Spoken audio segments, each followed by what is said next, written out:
Здравейте, аз се казвам доктор Виктор Йорданов и съм специалист по образна диагностика и с профил диагностика на гърда от образните мамолози.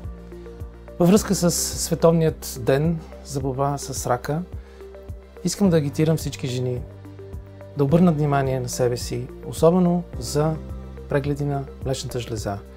Рака е едно заболяване, което засяга различни органи, но като погледнем честотата, най-честият това е рака на гърдата.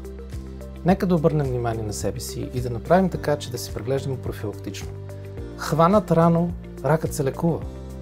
Той не боли, няма симптоми, не се и напипва много често.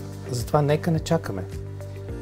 Това, което се препоръчва за жените преди 40 годишна възраст, особено от 30 до 40 годишна възраст, поне веднъж на година да се провежда ехография при специалист, който се занимава с образна диагностика на гърда, образна мамология.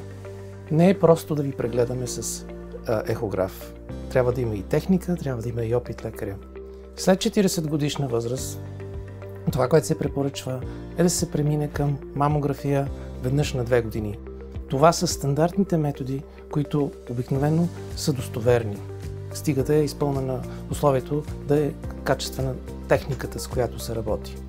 Понякога се назначават и по-сложни изследвания. Дано да не стигаме до там. Но важно е да си правим профилактика.